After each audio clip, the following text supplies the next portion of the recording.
Вот что значит, машина была на тестах у Злобного.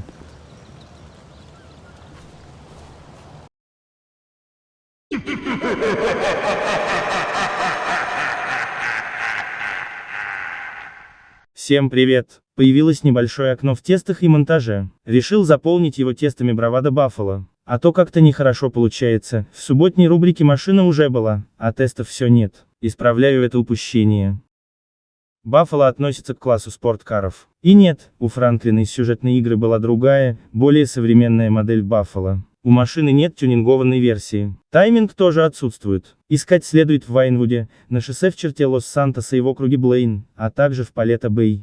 Участвующая в тестах машина не форсирована. Первое, что бросается в глаза – хромированные диски на стоковой машине. Приятно, а еще длина колесной базы. Машина довольно длинная и узкая. Это должно наложить отпечаток на ее поведение на дороге. Посмотрим. Внешний вид интересный, вот только задняя часть машины сделана как-то невзрачно, если не сказать топорно. Словно весь энтузиазм и креатив ушел на переднюю часть Buffalo. Можно было задние фонари сделать как-то интереснее, но оставили как есть. Что касается цены продажи, то она невысокая.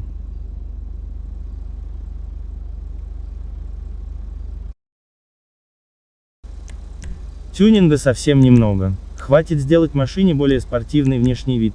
Но все равно этого маловато. Хотелось бы хоть по паре-тройке опций на выбор в каждом разделе. Жаль, очень жаль.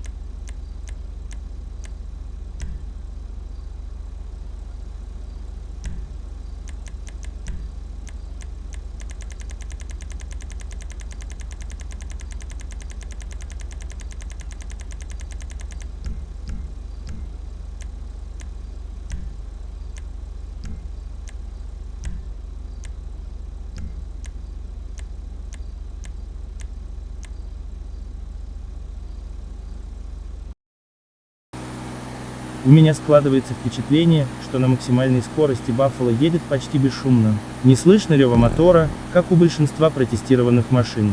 Действует усыпляюще. Вот послушайте сами. Неплохо для машины без форсирования, но это точно вариант не для гонок. Привод только на задние колеса.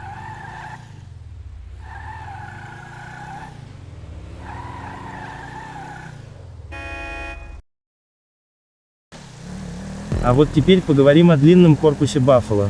Из-за длинной базы машиной сложнее управлять. Проблема такая же, как у DV-State, но не так ярко выражена. И все равно потребуется время, чтобы привыкнуть к тому, как Buffalo ныряет в поворот. Возможно, проблема будет сильнее заметна в тех случаях, когда потребуется быстро поворачивать из стороны в сторону, объезжая препятствия. Начинает поворот Buffalo резко, остро, но потом оказывается, что до конца поворачивать машина не желает. Поэтому лучше всего перед поворотом притормаживать. После начала поворота у Buffalo еще появляется небольшая задержка с откликом на руление. Плоская змейка выполняется без проблем. Амплитудная – тяжело. Не хватает поворачиваемости. Для движения в трафике проблем нет. Но если захотите поучаствовать в гонке с друзьями, приятного может быть мало. Хотя тут все решает привычка.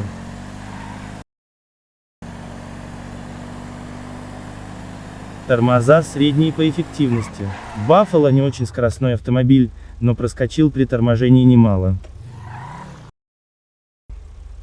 Грунтовую дорогу и неровности на ней Buffalo держит вполне уверенно. Случись вам уходить от полиции по такой дороге, машина вас не подведет. Но имейте в виду, на такой дороге Buffalo значительно замедляется.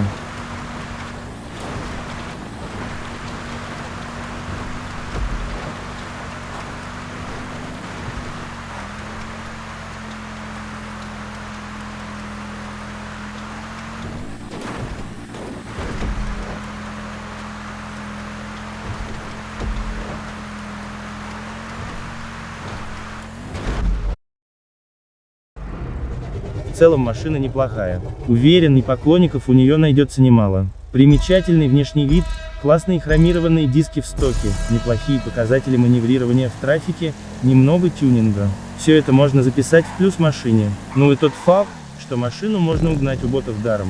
Проблема в том, что хоть Buffalo и относится к спорткарам, конкуренцию в гонках он составить не сможет. Да и над внешним видом задней части машины стоило бы поработать. Buffalo подойдет как случайная машина на улице, чтобы срочно куда-то доехать. Он подойдет в коллекцию любителям подобных машин. Не более того.